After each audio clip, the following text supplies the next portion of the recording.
When you are the emotionally safe parent and your child also spends time in an emotionally unsafe home, your child usually isn't being taught emotional intelligence. They're being taught emotional suppression. And if you don't intentionally build emotional self trust inside your home, your child can start doubting their own feelings fast. So, today I'm going to show you exactly what to do starting now to strengthen your child's emotional awareness and regulation without interrogation, without correcting the other parent through them, and without putting your child in the middle. By the end of this, you'll know what emotional intelligence actually looks like for kids under the age of 12, what disrupts it when they're under emotional pressure, and how to build it through everyday moments without ever escalating conflict. Now, let me ground you in a moment that I know a lot of you have lived. Your child walks in after a transition, drops their backpack, and says something like, "So, this isn't really my home. I'm just visiting here." Or they say something that makes your stomach drop, like they're repeating an adult storyline that doesn't belong to them.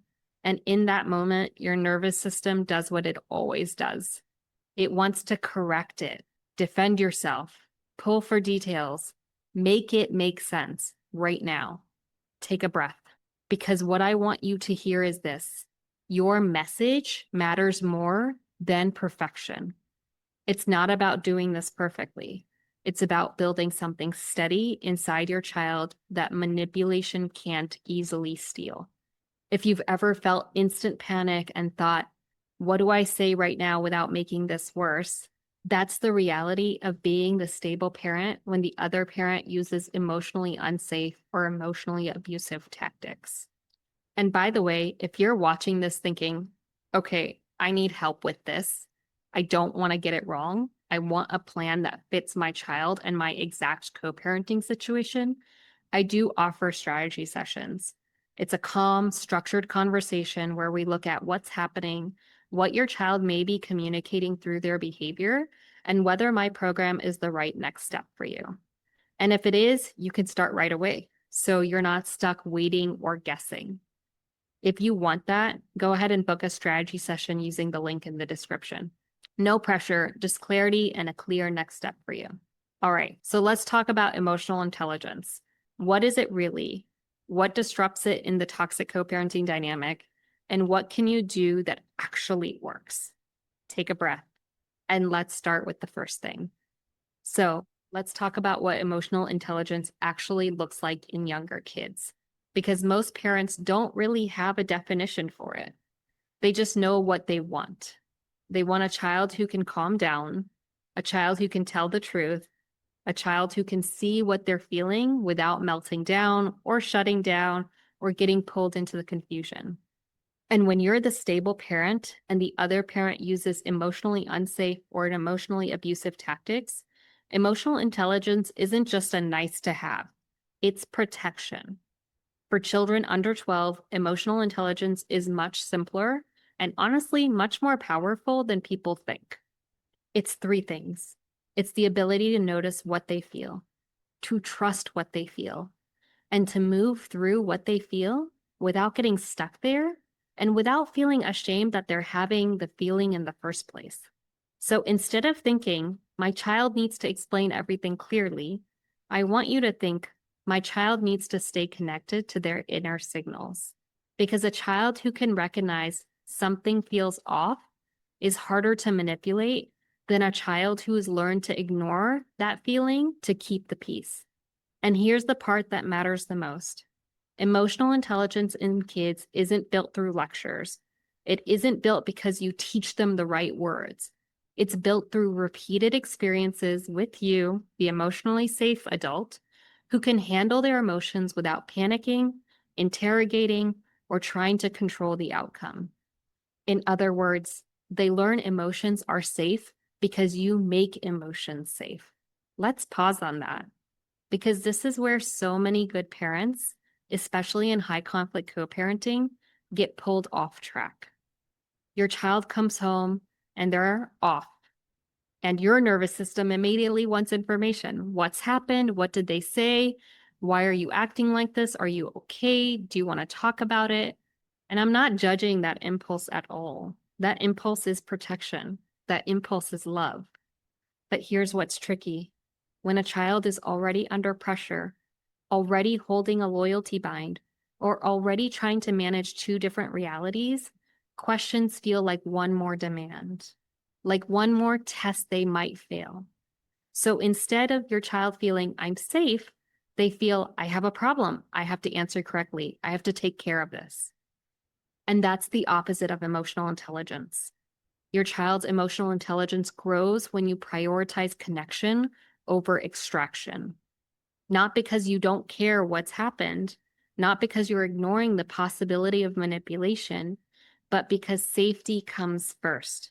And safety is what allows the truth and the feeling underneath it to emerge over time.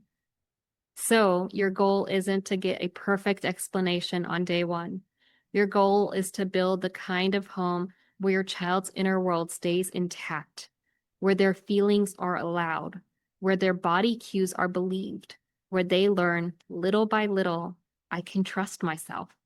So in the moment, right after a transition, try this. Instead of, what happened over there? You say, I'm really glad you're home. I'm here. We can talk later if you want. And then pause. Let that be enough. And if it fits with your routine, offer something regulating and simple. Maybe it's a snack, a glass of water, a little quiet time, so their body can reset before talking happens. Now, we need to talk about what disrupts emotional intelligence development when you're co-parenting with a toxic or narcissistic ex. Because if you don't understand the forces working against your child internally, you might actually respond to symptoms instead of causes. Here's what emotionally unsafe co-parenting can do to a child's emotional world. It creates confusion about reality. It creates pressure around loyalty, and it creates a nervous system instability. Let me break that down. Gaslighting is when someone repeatedly responds to a child's lived experiences in a way that makes them doubt their own reality. This can be direct or it can be subtle.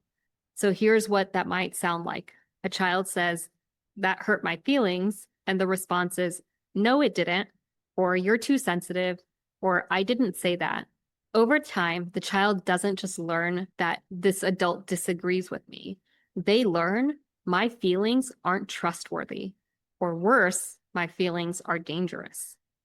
And if they're caught in a loyalty bind where love starts to feel conditional on choosing sides, they may learn to perform emotions instead of actually feeling them. They learn to become what the environment requires, not who they actually are. So you might see a child who suddenly seems fine but detached, or unusually responsible, or hyper aware of everyone's moods, or emotionally reactive because their system is constantly scanning for threats. And I want to say this gently but clearly. Children under 12 usually don't show distress through articulate explanations. They show it through behavior and regulation. Sleep changes, aggression, withdrawal, stomach aches or headaches, sudden fearfulness, big emotions over small things, because their nervous system is holding what their mouth can't explain yet. And when your child is spending time in an emotionally unsafe home, there's often chronic dysregulation, unpredictable moods, power struggles, emotional volatility, or that whiplash of love bombing followed by coldness. And that kind of instability teaches a child very quickly that emotions are not safe to have openly.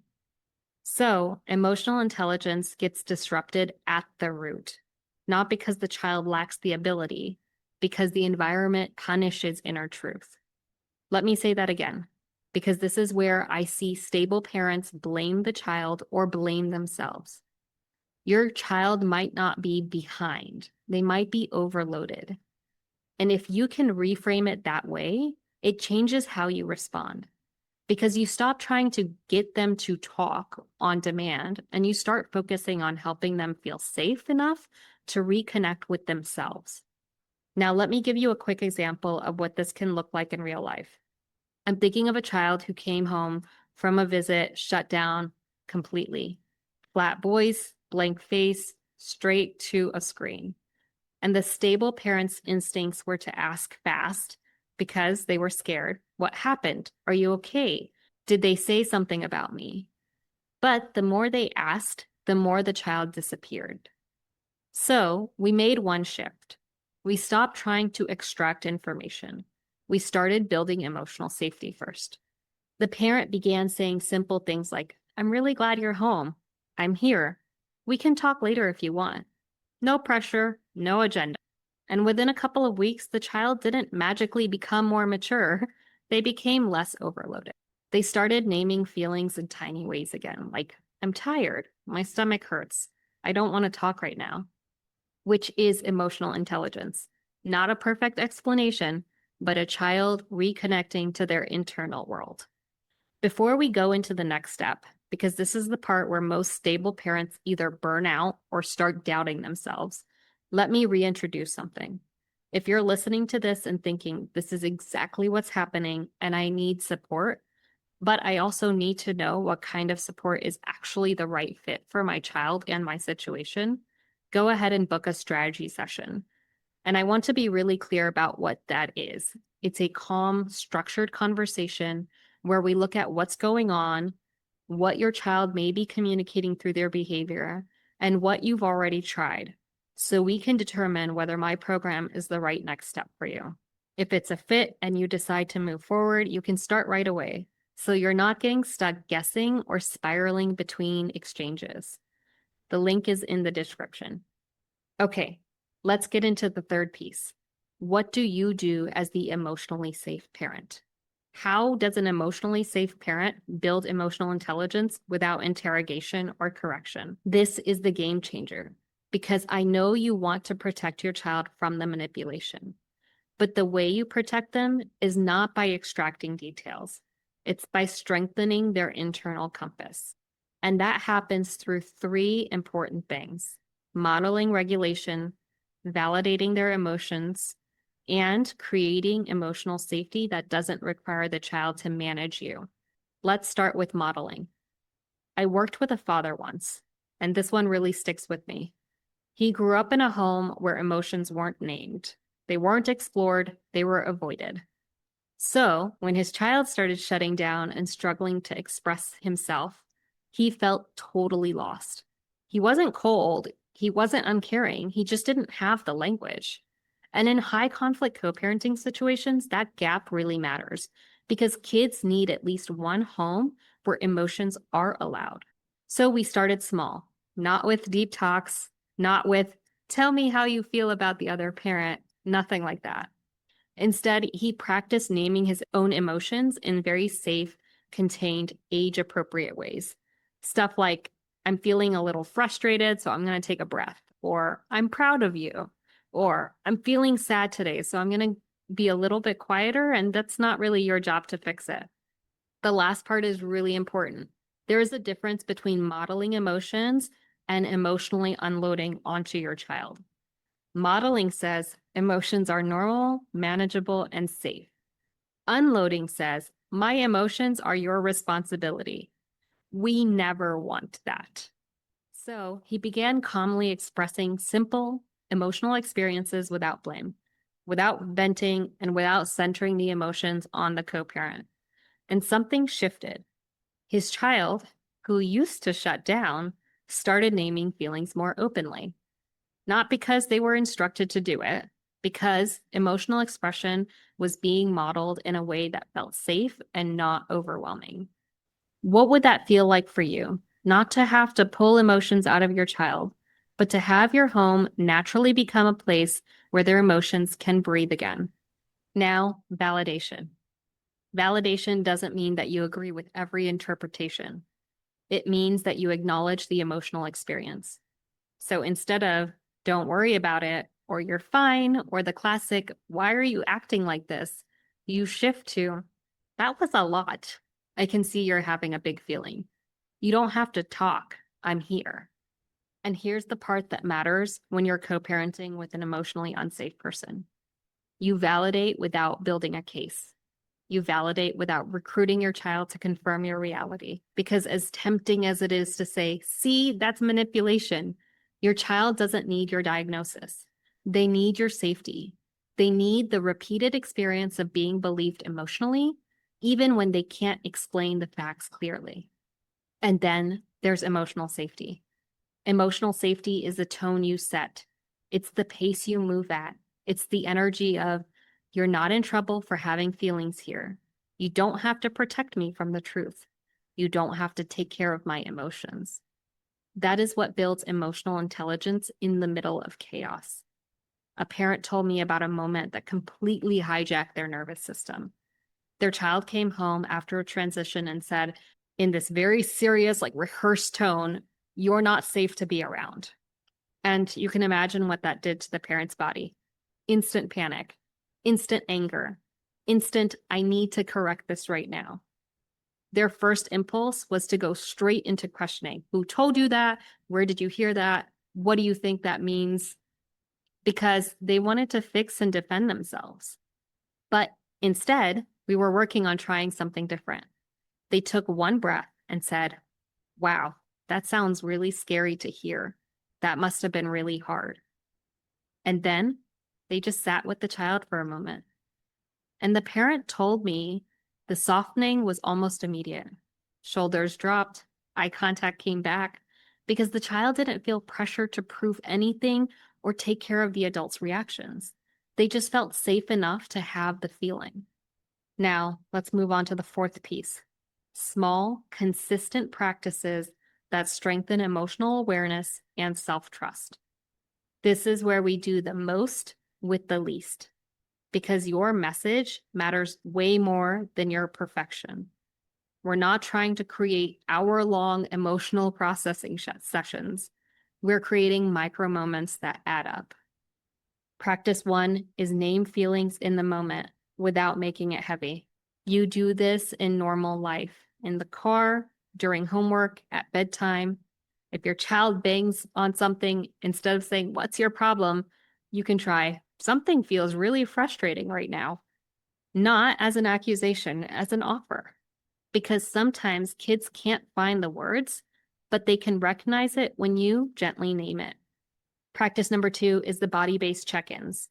Kids often assess emotions through their bodies first. So instead of "how do you feel," which can feel a bit too big, you might try, "Where do you feel that in your body?" Or "Does your tummy feel tight or loose right now?" Or "Do your shoulders feel tense?" This builds emotional intelligence in ways that bypass the loyalty bind. Because you're not asking about the other parent, you're asking about your child's internal experiences. Practice number 3 is normalized mixed feelings. This one is huge in co-parenting chaos because kids often feel love, fear, guilt, anger, relief all at once, and they think that means something is wrong with them. So you say, it's okay to miss someone and feel upset with them. It's okay to love both parents. It's okay to have fun and still feel weird afterwards. That last one, that protects them from the manipulation, because manipulative dynamics often exploit, "If you have fun, everything is fine." No, a child can have fun and still feel confused. We normalize complexity so they don't have to split themselves in half in order to survive. Practice number 4 is a permission statement that takes the pressure off. This is one of those things that sounds small, but it's a game changer, especially for kids who feel like they have to manage adults. You say something like, "You don't have to talk about anything that feels confusing, and you don't have to pretend you're fine either. If something feels heavy, you can always tell me. And if you don't want to talk, we can just be together." And then you give them that choice that supports regulation without forcing disclosure. You might say, "Do you want a snack or a hug or some quiet time? Do you want to play or draw or hang out?"